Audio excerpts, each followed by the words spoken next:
Hello, beautiful souls. This is Sanvi Sharma. I welcome you all to my YouTube channel Soulful Journey. आज मैं आपके लिए एक generalised candle wax reading लेकर आई हूँ। अगर आप किसी रिलेशनशिप में हैं और उस रिलेशनशिप में रहते हुए बहुत सारे सवाल आपके मन में आते हैं रिश्ते के बारे में कि ये रिश्ता सही है या नहीं है, इस रिश्ते में रहना चाहिए या नहीं रहना चाहिए, तो आज की रीडिंग आपके लिए है। आज की रीडिंग का टॉपिक है, क्या आपका इस रिश्ते में रहना सही होगा। आज की जो ये रीडिंग है ये एक जनरलाइज रीडिंग है। बहुत सारी एनर्जीज निकल कर आएंगी। जो भी एनर्जीज आपके साथ रेजोनेट करेंगी आप उन्हीं एनर्जीज को पिक कीजिएगा, बाकी एनर्जीज आप दूसरों के लिए रहने दीजिएगा। आप मेल हैं, फीमेल हैं, मैरिड है, अनमैरिड है, डिवोर्स्ड है, एक्स्ट्रा मैरिटल अफेयर में है, लॉन्ग डिस्टेंस रिलेशनशिप में है या फिर किसी कॉम्प्लिकेटेड रिलेशनशिप में है, आज की रीडिंग डेफिनेटली आपके साथ रेजोनेट होगी। आज की रीडिंग में मैं किसी भी पर्टिकुलर ज़ोडिक साइन का नाम नहीं लूंगी क्योंकि ये रीडिंग सभी ज़ोडिक साइंस के लिए है।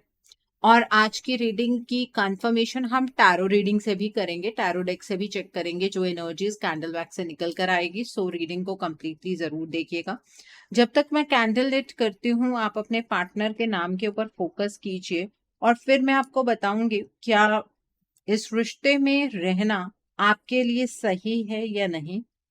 क्योंकि जब तक आपको अपने पार्टनर की एनर्जीज की क्लैरिटी नहीं होगी ना, तब तक रिश्ते पर आप कोई भी फैसला नहीं बना सकते हैं। और जल्दबाजी में फैसला बनाने का कोई फायदा नहीं होता है क्योंकि जल्दबाजी में लिए गए फैसले अक्सर हमें रिग्रेट की एनर्जीज की ओर धकेल देते हैं।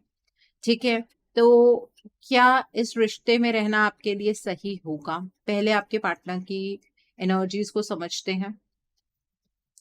देखिए, आपके पार्टनर आज के टाइम पर हो सकता है कि आपके साथ नो कांटेक्ट जोन में हो या फिर अगर बात करते हो तो बहुत ही अजीब तरीके से आपसे बात करते हो, क्योंकि आपके पार्टनर की एनर्जीज यहाँ पर मुझे काफी डिस्टर्ब्ड एनर्जीज नजर आ रही हैं।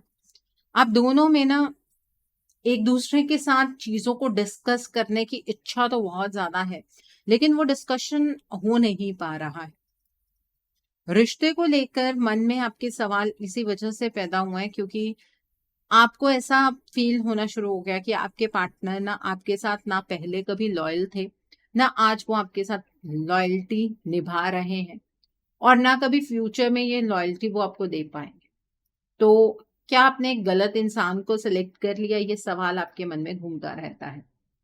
देखिए, आपके पार्टनर चाहे जैसे भी हैं बट आज के टाइम पर आपको मिस करते हैं और मिस वही इंसान करता है जिसको कोई फीलिंग हो। आपके पार्टनर आपको लेकर बहुत डीपली फील करते हैं। वह अक्सर आपको याद इस तरह से करते हैं कि जो चीजें कभी आपको पसंद हुआ करती थी उन चीजों को अब वो अपना फेवरेट बनाने की कोशिश कर रहे हैं, एटलीस्ट आपकी यादों के साथ वो रह पाए, इसलिए वो ये चीज करते हैं। लॉयल है, डिसलॉयल है, इसके बारे में भी आज बात जरूर करें। ठीक है, तो आपके पार्टनर आपको 24/7 याद करते हैं और जब अकेले होते हैं तब ज्यादा याद करते हैं। जब सबके साथ होते हैं तो कंपैरिजन की एनर्जीज में होते हैं कि आप इन चीजों को किस तरह से टैकल करते थे और आज के टाइम पर उनके अराउंड जो लोग हैं वो इस सिचुएशन को किस तरह से टैकल कर रहे हैं, तो कुछ आपको कंपेयर करते हैं अपने आसपास वाले लोगों के साथ। ठीक है, इस रिलेशनशिप में नॉन एक्शन की स्टेट बहुत ज्यादा है। आपके पार्टनर की तरफ से आपको कोई एक्शन की एनर्जीज नजर नहीं आ रही होंगी, क्लैरिटी ही नहीं मिल रही है इस रिश्ते को लेकर। आप समझ नहीं पा रहे हैं कि आपके पार्टनर इस रिश्ते में अगर रहना ही नहीं चाहते थे तो इस रिश्ते को उन्होंने शुरू ही क्यों किया। देखिए, आपके पार्टनर बहुत डीपली इस रिश्ते को फील करते हैं। वो शायद उनके एक्शन से आपको नजर नहीं आ रहा होगा बट उनके अंदर इस रिश्ते को लेकर बहुत डीप फीलिंग्स हैं। वो एक अजीब सी पेन से गुजर रहे हैं। अब आप कहेंगे मैम तकलीफ तो उन्होंने हमें दी, तो उन्हें किस बात की पेन फील हो रही है? पेन की एनर्जीज तो आपके पार्टनर के अराउंड है। आपके पार्टनर अपनी लाइफ में एक ऐसे मोड़ पर आकर खड़े हो गए हैं जहाँ पर उन्हें ये चीज़ नज़र आ रही है कि फ्यूचर में भी उन्हें आपके बिना रहना होगा और आपके पार्टनर उस फ्यूचर की तरफ को बढ़ना नहीं चाहते हैं, ठीक है? आपके पार्टनर आपका इंतज़ार कर रहे हैं, जबकि ये चीज़ उल्टी होनी चाहिए, आपको अपने पार्टनर का इंतज़ार करना चाहिए, लेकिन आपके पार्टनर आपका इंतज़ार कर रहे हैं, क्योंकि उनकी लाइफ़ के अंदर ना वो एक्शन लेने वाली एनर्जीज़ यहाँ पर नज़र नहीं आ रही। आपके पार्टनर आपको लेकर बहुत ज़्यादा डे ड्रीमिंग करते हैं, बहुत सारी चीज़ों के बारे में सोचते हैं कि आप दोनों जब एक-दूसरे के साथ होंगे तो चीज़ें किस तरह से होंगी और उन्हें वैसा ही अपना फ्यूचर देखना है, उन्हें आपके बिना अपने फ्यूचर की कल्पना भी नहीं करनी है। आपके पार्टनर ना एक्चुअली आपके साथ डिसलॉयल नहीं है। उन्होंने चीज़ें आपसे जो छुपाई हैं ना, वो सिर्फ़ इस वज़ह से था, क्योंकि आपके पार्टनर को ऐसा लग रहा था कि उन चीज़ों को वो ईज़िली टैकल कर सकते हैं, हर छोटी-छोटी बात में आपको इन्वॉल्व करने की कोई ज़रूरत नहीं है। कुछ चीज़ें ऐसी भी होती हैं लाइफ़ के अंदर जिसका सामना वो खुद कर सकते हैं, लेकिन उन्हें पता नहीं था कि चीज़ें इतनी ज़्यादा कॉम्प्लिकेटेड हो जाएँगी, ठीक है? इसलिए आज आपको ये फ़ील होता है कि आपके पार्टनर कभी आपके साथ लॉयल ही नहीं थे। आपके पार्टनर उन चीज़ों को मैनेज नहीं कर पाए और वो वक़्त उनके हाथ से निकल गया जब वो अपनी क्लैरिफ़िकेशन आपको दे सकते थे, ठीक है? तो उससे आपकी एक परसेप्शन बन गई कि आपके पार्टनर जो हैं, वो आपसे पता नहीं प्यार करते थे कि नहीं करते थे, पता नहीं उन्होंने आपके साथ कभी लॉयल्टी निभाई भी कि नहीं निभाई। आपके मन में बहुत सारे सवाल आ गए। ठीक है, तो ये जो लॉयल्टी वाला क्वेश्चन है ना, ये अपने माइंड से निकाल दीजिए क्योंकि उस टाइम के जो हालात है ना, वो एग्ज़ैक्टली आपको भी नहीं पता कि वो हालात क्या बने थे। तो इस रिश्ते में रहना सही है कि नहीं? देखिए, अगर आप अपने पार्टनर से प्यार चाहते हैं, रिस्पेक्ट चाहते हैं, आप चाहते हैं कि आपको वो सब कुछ मिले, जो आपके पार्टनर ने कभी आपको सपने दिखाए थे, तो आपको इस रिश्ते में रहना चाहिए। अब आप ये कहेंगे कि मैम आप खुद ही तो कह रही हैं कि नॉन एक्शन की स्टेट में फिर हमें इस रिलेशनशिप में रहकर फ़ायदा क्या होगा? देखिए, पहली चीज़ ये है कि जब से आपके पार्टनर आपसे दूर हुए हैं ना, उन्हें बहुत सारी चीज़ों की रियलाइज़ेशन हो गई है। अब वो प्यार को फॉर ग्रांटेड नहीं लेते हैं। अब आपके पार्टनर को ये बात पता है कि जब तक चीज़ों को एक्सप्रेस ना किया जाए, तब तक वो प्यार आपको कभी फ़ील ही नहीं हो पाएगा। इसलिए अब आपके पार्टनर अपने एक्सप्रेशंस पर काम करना चाहते हैं। वो आपको अपने दिल की बात बताना तो चाहते हैं, लेकिन साथ ही ये भी चाहते हैं कि वो इस चीज़ पर एक्शन भी लें कि आपको कमिटमेंट की ओर लेकर जाएँ। इसलिए उन्हें ऐसा लग रहा है कि अभी थोड़ा टाइम रुक जाना चाहिए। ठीक है, जब एक्शन लेने की टेंडेंसी आ जाएगी, जब ऐसा फ़ील होगा कि एक्शन लेने वाला टाइम आ गया है या हालात वैसे नज़र आएँगे, तब वो अपनी फीलिंग्स को आपके सामने एक्सप्रेस कर देंगे और उसके बाद वो एक्शन ले लेंगे। ठीक है? और इस चीज़ में बहुत ज़्यादा देर होती चली जा रही है क्योंकि आपका अब सब्र का जो बाँध है वो टूट रहा है। अब आप और ज़्यादा अपने पार्टनर का इस तरह से इंतज़ार नहीं कर सकते हैं क्योंकि आपके ऊपर भी बहुत तरह के प्रेशर है। फैमिली का प्रेशर है, ऐज का प्रेशर है, ठीक है? सोसाइटी का प्रेशर है। लेकिन आपके पार्टनर अभी भी बहुत सारी चीज़ों में इंतज़ार की एनर्जीज़ में, पेशेंस की एनर्जीज़ में है। ये एनर्जीज़ आपके पार्टनर के अराउंड क्यों बन रही हैं? क्यों वो एकदम से आपके लिए या इस रिश्ते के लिए एक्शन नहीं ले पा रहे हैं? क्योंकि आपके पार्टनर के जो फिज़िकल हालात हैं वो खराब हैं। और ये खराब क्यों है? क्योंकि आपके पार्टनर एक ऐसी कश्मकश में फँसे हैं, जहाँ पर एकदम से बाहर निकल पाना आपके पार्टनर के लिए मुमकिन नहीं है। इसीलिए आपको ऐसा लग रहा है कि शायद आपने एक गलत पर्सन का चयन किया, कि उस पर्सन को आपकी पेन भी फ़ील नहीं हो रही है, उस पर्सन को ये भी रियलाइज़ नहीं हो रहा है कि आप कितनी बड़ी मुसीबत में हैं। आपके बारे में भी आपके पार्टनर को सोचना चाहिए, लेकिन वो कैसे सोचें? आपके पार्टनर के अराउंड ना कुछ ऐसे लोग एसोसिएटेड हैं उनके साथ, जो उन्हें कंटीन्यूअसली मैनिपुलेट कर रहे हैं, जो उनके हालातों को बदल रहे हैं, ठीक है?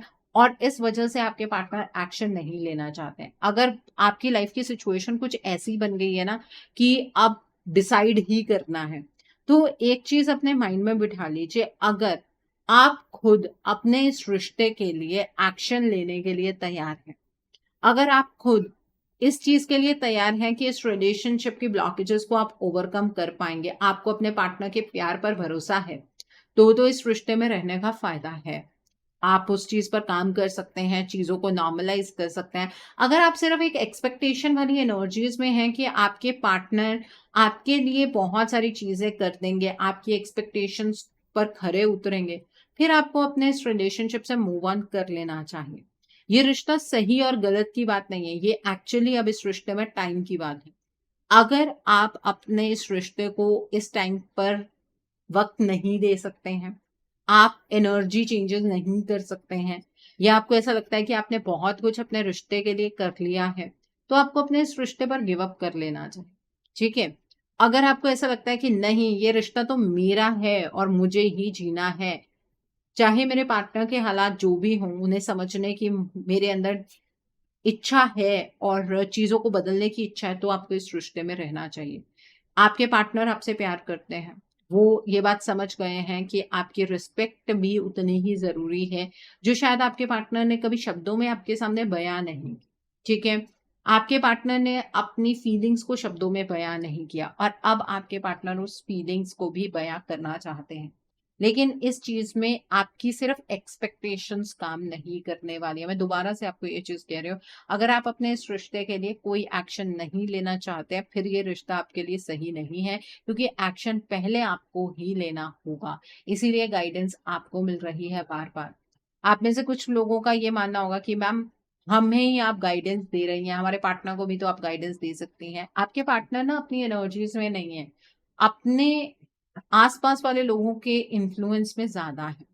वो अपनी तरफ से पूरी स्ट्रेंथ लगाने की कोशिश करते हैं, तब भी उन्हें नाकामयाबी मिलती है, जो वो अपनी विल से कर रहे हैं, ठीक है? अपनी विल से कोशिश कर रहे हैं चीज़ों को अरेंज करने की, चीज़ों को लाइन पर लाने की, लेकिन वो चीज़ें नहीं हो पा रही हैं उनसे और आप ये कह रहे हैं कि अगर कोई पर्सन उन्हें समझाएगा, तो वो समझ जाएँगे। ऐसा कभी भी नहीं होगा, ठीक है? आपके पार्टनर को एनर्जीज़ की टर्म्स में आपकी मदद की ज़रूरत है। इसका मतलब ये नहीं है कि आप अपने पार्टनर को कॉल करें, मैसेज करें और उनसे पूछें। आपके पार्टनर ऐसे आपसे कुछ भी नहीं कहने वाले हैं, क्योंकि वो आपसे किसी भी तरीके की कोई सिंपैथी गेन नहीं करना चाहते हैं। आपके पार्टनर अपनी लाइफ़ को आपके सामने एक ड्रामेटिक वे में पेश नहीं करना चाहते हैं। वो आपसे आपके इस रिश्ते को लेकर बहुत सारी चीज़ें कहना तो चाहते हैं, लेकिन तभी कहेंगे जब वो स्टेबल अपने आप को फ़ील करेंगे। और वो स्टेबिलिटी कब आएगी? जब आपके पार्टनर की एनर्जीज़ के अंदर बदलाव आएगा। जब आपके पार्टनर अपनी लाइफ़ में अपनी एनर्जीज़ में वापस आ जाएँगे। जब आपके पार्टनर बिल्कुल उस तरह की एनर्जीज़ में होंगे, जिस तरह की एनर्जीज़ में वो आपके साथ रहा करते थे। ठीक है? और वो सब कुछ अपने आप नहीं हो पाएगा। उसके लिए आपके साथ की बहुत ज़्यादा ज़रूरत है। साथ का मतलब, दोबारा से मैं कह रही हूँ, कि कॉल या मैसेज करना नहीं होता है। अगर कहीं पर कम्युनिकेशन ज़ोन नहीं भी है, तो इतना ज़्यादा आपको परेशान होने की ज़रूरत नहीं है। एनर्जीज़ की टर्म्स में आप फिर भी उनकी मदद कर सकते हैं। आपके जो पार्टनर हैं, उनकी फीलिंग्स इस टाइम पर आपके लिए प्योर तो हैं, लेकिन उनके हालात जो है ना, वो उन्हें आपके सामने गलत साबित कर रहे हैं, ठीक है? उनके हालातों के चलते आप उनको लेकर एक नेगेटिव परसेप्शन बना रहे हैं। इसीलिए आपके माइंड में ये चीज़ आ रही है कि ये रिश्ता आपका है, आपको अपने इस रिश्ते को जीने का पूरा हक है, लेकिन उसके लिए आपके पार्टनर को भी उस तरह की एनर्जीज में आपको लाना पड़ेगा, ठीक है? ब्लॉकेजेस आपके रिश्ते में बहुत गहरी हैं, लेकिन वो ब्लॉकेजेस अपने आप ओवरकम नहीं हो सकती हैं। अब आप ये कहेंगे कि हमारे पार्टनर ही मैम अपनी लाइफ में खुद गलत डिसीजन बनाकर फंस गए हैं, उसमें हम क्या कर सकते हैं? देखिए, अगर वो ट्रैप्ड हैं, तो उसका इम्पैक्ट आपकी लाइफ पर भी तो पड़ रहा है।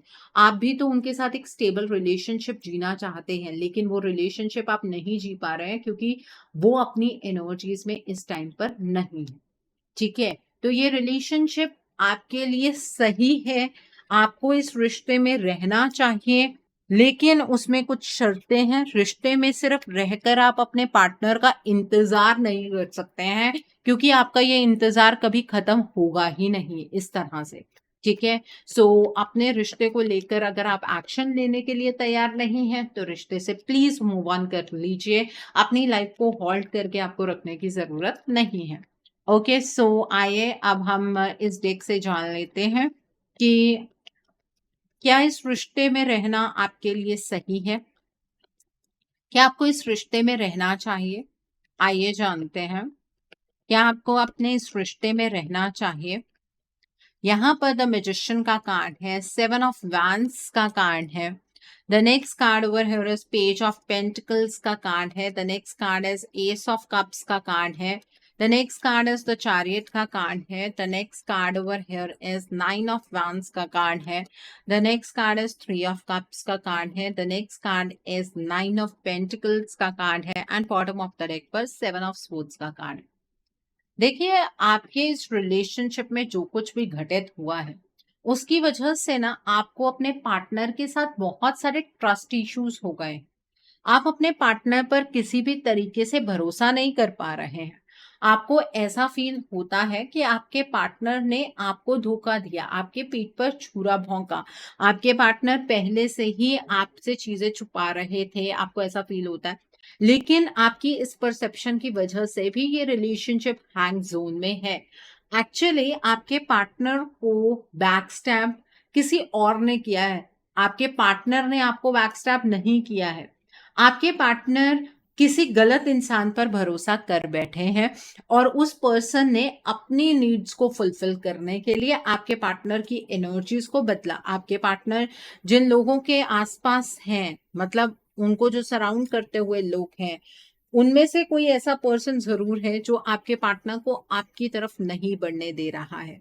ठीक है, और आप दोनों के बीच में एक एनर्जी गैप क्रिएट करने की कोशिश कर रहा है। आपके इस रिश्ते में एक थर्ड पार्टी एनर्जी एग्जिस्ट कर रही है जिसकी वजह से आपके पार्टनर आपकी नजरों में गलत बनते चले जा रहे हैं। आपके पार्टनर आपको और खुद को लेकर क्या सोचते हैं वो तो वो एक्सप्रेस कर ही नहीं पाते हैं क्योंकि हालात उन्हें फेवर नहीं करते हैं। लेकिन आपके पार्टनर को एक नेगेटिव रोल में इस थर्ड पार्टी ने आपके सामने पोर्ट्रे कर दिया है। ठीक है, आपके पार्टनर के एक्शन से आप अपने अगर इस रिश्ते का फैसला कर रहे हैं तो ये रिश्ता आपका हमेशा के लिए खत्म हो जाएगा। आपके पार्टनर इस रिलेशनशिप को लेकर बहुत ज्यादा डिटर्मिन्ड है। वो इस रिलेशनशिप को बैलेंस करना चाहते हैं। उनकी लाइफ में दो ऑपोजिट फोर्सेस हैं, एक प्यार की फोर्स है, एक लालच की फोर्स है। उस चीज को वो बैलेंस करने की कोशिश कर रहे हैं कि वो इस लालच वाली एनर्जी से बाहर निकल जाए। जो पर्सन लालच की वजह से उनके साथ जुड़ा हुआ है उस पर्सन से वो दूर हो जाए। वो अपनी तरफ से कोशिश कर रहे हैं, लेकिन कैसे इस सिचुएशन को ओवरकम किया जाए वो आपके पार्टनर को नहीं पता है। नो डाउट आपके पार्टनर ने आपको एक इमोशनल ड्रेनेज की सिचुएशन में डाला है, लेकिन आपके पार्टनर खुद भी इसी सिचुएशन का शिकार है। आज के टाइम पर आपके पार्टनर इमोशनली खुद को बहुत ज्यादा ड्रेन होता हुआ महसूस कर रहे हैं। आपके पार्टनर बहुत ज्यादा शैटर्ड है। ठीक है, आपने इस चीज में कोई गलती नहीं की है, लेकिन भुगतना तो आपको भी पड़ रहा है। The reason is this third party energy. आपके पार्टनर को यही लगा था कि वो इस चीज को अपने हिसाब से टैकल कर लेंगे, लेकिन आपके पार्टनर कब इस जाल में फंस गए उन्हें समझ ही नहीं आया। आपके पार्टनर आपको एक प्रपोजल देना चाहते हैं और ये बात इस थर्ड पार्टी को भी पता है कि अगर आपके पार्टनर की एनर्जी थोड़ी सी भी लूज हुई तो आपके पार्टनर आपकी तरफ को वापस आ जाएंगे और ये थर्ड पार्टी जो भी फायदे आपके पार्टनर से उठा रही है ना, वो फायदे ये थर्ड पार्टी नहीं उठा पाएगी। तो आपके जो पार्टनर हैं वो इस थर्ड पार्टी एनर्जी को समझ नहीं पा रहे हैं और ये थर्ड पार्टी अपने कंफर्ट जोन से खुद ब खुद एलिमिनेट नहीं होगी। जिसे अपनी लाइफ में बिना कुछ किए सब कुछ मिल रहा है आपके पार्टनर से, वो पर्सन अपने आप आपके पार्टनर की जिंदगी से कैसे बाहर जा सकता है, इस बारे में थोड़ा सा विचार विमर्श आपको भी करने की जरूरत है। ठीक है, तो ये रिश्ता आपके लिए गलत नहीं है, ये रिश्ता सही है। लेकिन अगर आप ये सोच रहे हैं कि चीजें अपने आप बदलेंगी, फिर वो सोच ही गलत है। फिर आपको आगे बढ़ जाना चाहिए। ठीक है, और जो लोग अपने इस रिश्ते को बचाना चाहते हैं, अपने पार्टनर को उनकी एनर्जीज में वापस लेकर आना चाहते हैं, आपको अपने पार्टनर के लिए एक रीडिंग बुक करनी चाहिए। उस रीडिंग में आप ये जानिए कि ये थर्ड पार्टी एलिमिनेशन किस तरह से हो सकती है। ठीक है, डार्क एनर्जी का रिमूवल किस तरह से हो सकता है, या फिर जो भी ब्लॉकेजेस और हैं वो किस तरह से रिमूव हो सकती हैं। आपके पार्टनर अपनी एनर्जीज में किस तरह से आ सकते हैं। अकॉर्डिंगली आप अपने पार्टनर के लिए कोई हीलिंग का प्रोसेस या फिर कोई रेमेडी गो थ्रू कर सकते हैं। अगर आप मेरे साथ ये रीडिंग बुक करना चाहते हैं, मेरे व्हाट्सएप के थ्रू या फिर मेरी ईमेल आईडी के थ्रू आप ये रीडिंग बुक कर सकते हैं। मेरा व्हाट्सएप नंबर और ईमेल आईडी स्क्रीन पर फ्लैश होंगे। आप मुझे डायरेक्ट कॉल मत कीजिएगा, डायरेक्ट कॉल पिक कर पाना पॉसिबल नहीं होता है। आप मुझे व्हाट्सएप पर मैसेज ड्रॉप कीजिए, मेल ड्रॉप कीजिए, मैं आपको रिप्लाई जरूर दूंगी। ठीक है। और अगर आप ये जानना चाहते हैं कि हीलिंग रिजल्ट किस तरह से देती है, तो आप मेरी कम्युनिटी टैब पर जाकर देख सकते हैं। आइए जानते हैं आपके पार्टनर की तरफ से आपके लिए क्या मैसेजेस हैं। आपके पार्टनर आपको क्या मैसेजेस देना चाहते हैं, आइए जान लेते हैं आपके पार्टनर की तरफ से क्या मैसेजेस हैं आपके लिए। आइए जानते हैं। तो पहला मैसेज है यहाँ पर, I feel sorry for doubting on you. आपके पार्टनर ने कभी पास्ट में आपके ऊपर डाउट किया होगा, या उन्होंने आपको एक डाउट वाली सिचुएशन में डाल दिया। जो भी हुआ है उसके लिए आपके पार्टनर आपको सॉरी कहना चाहते हैं। We are made for each other. आपके पार्टनर को ये चीज फील होती है क्लियरली कि आप दोनों एक दूसरे के लिए बने हैं, आप दोनों एक दूसरे के बिना अधूरे हैं। ठीक है। I am waiting for positive response. आपके पार्टनर ने वो पेशेंस क्यों रखा हुआ है? आपके पार्टनर ना किसी पॉजिटिव रिस्पॉन्स का वेट कर रहे हैं कि हालात शायद बदलेंगे, चीजें शायद बदलेंगी। ठीक है। तो आपके पार्टनर किसी पॉजिटिव रिस्पॉन्स के वेट में है। I regret to hide truth from you. I really thank divine. यहाँ पर मैं डिवाइन को सच में थैंक यू कहना चाहूंगी कि उन्होंने मुझे मैसेंजर के रूप में चूज किया। ये चीज मैं आपको शुरू से बता रही हूँ। मैंने कैंडल वैक्स से भी बताया आपको, मैंने टैरो डेक से भी बताया आपको कि आपके पार्टनर को ऐसा लग रहा था कि जो चीजें उनके साथ घटित हो रही है ना, उसे वो हैंडल कर लेंगे। आज वो उस चीज के लिए पछता रहे हैं कि उन्होंने आपको सच्चाई क्यों नहीं बताई। अगर उसी टाइम पर आपको सच्चाई बताई होती तो चीजें आज शायद कुछ डिफरेंट होती। I still remember the day we first met. आपके पार्टनर को आज भी याद है वो दिन जब आप दोनों एक दूसरे से मिले थे। ठीक है। The next is I can't forget my first love. आप उनका पहला प्यार है। आपके पार्टनर आपको नहीं भुला पा रहे हैं। ठीक है। Every moment spend with you is precious for me. आपके पार्टनर के लिए हर एक वो लम्हा स्पेशल है जो आपके पार्टनर ने आपके साथ बिताया है। आपके पार्टनर को आपकी बहुत ज्यादा याद आती है। जो वक्त उन्होंने आपके साथ स्पेंड किया वो उन्हें बहुत ज्यादा याद आता है। इवन वो कंपैरिजन की एनर्जीज में रहते हैं। वो आपको अपने आसपास वाले लोगों के साथ कंपेयर करते हैं कि आप उनके साथ किस तरह से बिहेव करते थे, आपके साथ उनकी लाइफ कितनी अच्छी थी और उनके आसपास वाले लोग किस तरह के हैं। You are my strength. आपके पार्टनर की आप स्ट्रेंथ हैं। आपकी वजह से ही वो इन सारी सिचुएशन से फाइट करने के लिए खुद को प्रिपेयर करते हैं। ठीक है। आपके जो पार्टनर है ना, उनके अंदर आपको लेकर कोई भी डाउट नहीं है। वो आपको किसी चीज के लिए ब्लेम नहीं करते हैं, बस कहीं फंस गए हैं। और अगर आप फिर भी अपने पार्टनर की मदद नहीं करना चाहते हैं, मैं दोबारा से आपको यही कहना चाहूंगी, तो आपको अपने पार्टनर के लिए टैरो रीडिंग्स देखने की जरूरत नहीं है। फिर आपको अपने रिश्ते से आगे बढ़ जाना चाहिए, क्योंकि ये एक ऐसा चक्रव्यूह है जो इस थर्ड पार्टी ने रचा है। जब तक ये थर्ड पार्टी एलिमिनेशन आपके रिश्ते में नहीं होगी, तब तक आपके पार्टनर अपनी एनर्जीज, अपनी स्ट्रेंथ पे वापस नहीं आ पाएंगे। ठीक है। सो आई होप आज की रीडिंग से आपको बहुत सारी चीजों को लेकर क्लैरिटी मिली होगी। नीचे मुझे कमेंट सेक्शन में जरूर बताइएगा ये रीडिंग आपको कैसी लगी। वीडियो पसंद आई है तो लाइक करना मत भूलिएगा। अपने नियर एंड डियर वंस के साथ शेयर जरूर कीजिएगा। हो सकता है किसी को अपनी लाइफ को लेकर, अपने रिलेशनशिप को लेकर कुछ क्लैरिटी मिल सके। So do share my video also. अगर आप मेरी रीडिंग से इन्फ्लुएंस्ड हैं और किसी पर्सनलाइज प्रॉब्लम का सॉल्यूशन मुझसे चाहते हैं, तो आप अपनी पर्सनलाइज रीडिंग मेरे साथ बुक कर सकते हैं। ये बुकिंग आप मेरे व्हाट्सएप के थ्रू या फिर मेरी ईमेल आईडी के थ्रू बुक कर सकते हैं। मेरा व्हाट्सएप नंबर और ईमेल आईडी स्क्रीन पर फ्लैश होंगे। जिन लोगों ने अभी तक मेरे चैनल को सब्सक्राइब नहीं किया है, आप प्लीज मेरे चैनल को सब्सक्राइब कर लीजिए और बेल आइकन को प्रेस करना मत भूलिएगा, जिससे कि आपको नए नए वीडियोस की नोटिफिकेशन मिलती रहे। So thanks for watching. See you soon.